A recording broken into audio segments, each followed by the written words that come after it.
had one of those weeks where nothing went right? Well, that's what happened to me last week.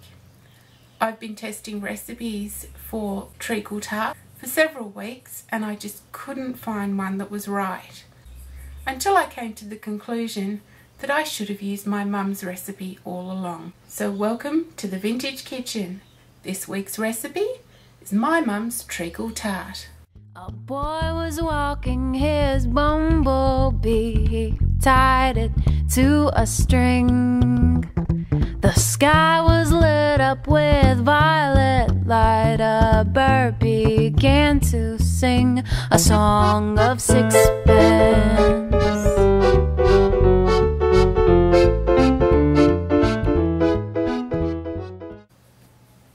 For the filling, you'll need 1½ cups of white breadcrumbs. I've taken some slices of white bread, cut off the crusts and let the rest go slightly stale, and then put it in my blender to turn it into crumbs.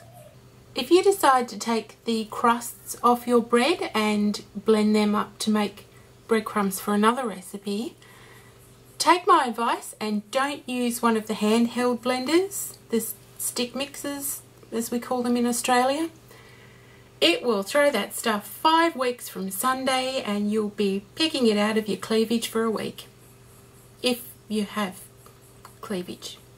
I'm just saying. Not that I would have done such a thing. 3/4 cup of treacle.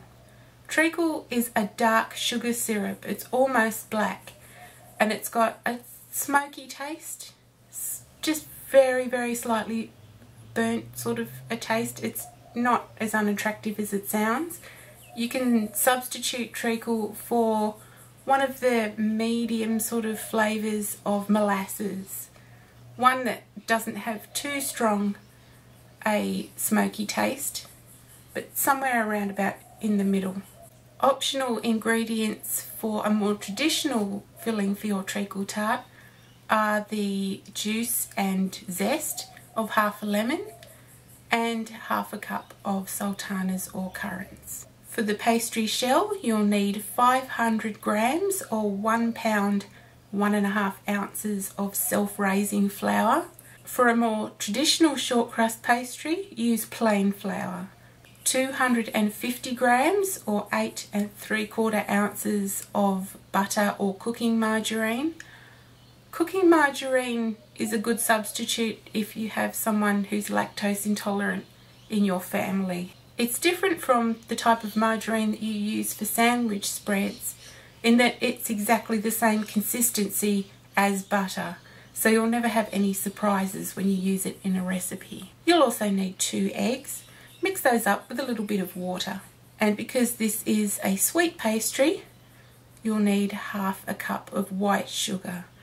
Now I'm using Australian cup measurements in this video and they're just a tiny bit bigger than the American cup measurement, so you can pretty much substitute American cups for the Australian cup size in this recipe. If you want to use this pastry for a savoury pie instead of a sweet one, leave out the sugar and add 3/4 teaspoon of salt instead. We'll start by making the pastry shell. Soften the margarine or butter at room temperature. You don't want it too runny, but you want to be able to mix it with your fingers. Mix the flour and the sugar together and put a little bit of air in the mix. You can either do this by sifting or by using my trick, which is to give it a bit of a whisk. Take the butter or margarine and mix that in with your fingers. Rub it together until it forms like a breadcrumb sort of consistency. Make a small well in the centre and pour in about half the egg mixture and mix that in with your hands. You want to make sure that your pastry isn't too wet so that it sticks to everything when you try and roll it out. So start with half the egg mix, give it a good mix in, and if it's still too dry, add a little bit more. Always add just a little bit less than you think you need. I have a terrible habit of making my pastry too sticky, so I'm trying to stop that by always putting in less than I think I need. Give the dough a quick knead on a floured surface just to finish bringing it together and to smooth it out.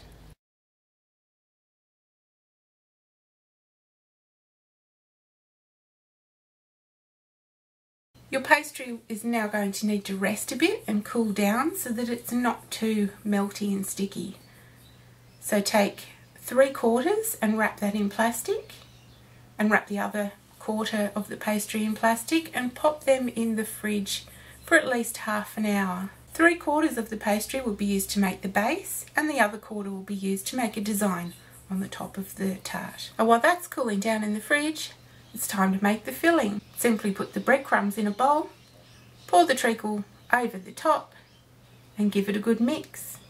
And that's all there is to making the filling for a treacle tart. There are many different ways that you can make the filling for a treacle tart. My mum sometimes used to use crushed cornflakes instead of the breadcrumbs. You can also add the juice and zest of half a lemon, a sprinkling of ground ginger, and half a cup of sultanas or currants, anything like that. My favourite is the way that my mum used to make it, which is just with the treacle and the breadcrumbs, or treacle and crushed cornflakes. Before you roll out your pastry, butter and flour your pie dish. Now, if you are an absolute pastry tragic like me, don't worry about rolling the pastry out. Just take it and press it straight into your pie plate. As long as it's even all the way over, nobody's going to know. Pour in the filling. Girl went looking for blackberries. She stayed at half the night, and when she came back to her surprise, she saw herself inside her kitchen window.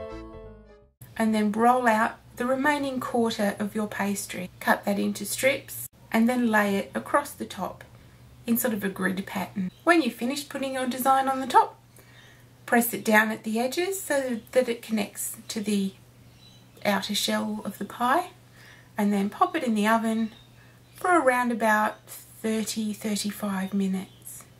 It really depends on your oven, of course. So just until the pastry on top is golden brown. Maybe a little bit longer than that, just to make sure that it's cooked underneath. And here's my treacle tart. Serve up a little slice with custard or whipped cream. You only need a small slice because it's so sweet, so this recipe will serve 8 to 10 people. If you enjoyed this recipe, please consider making a donation to ovarian cancer research in your country. I'll give you a few links to some charities under the video in the notes section on YouTube.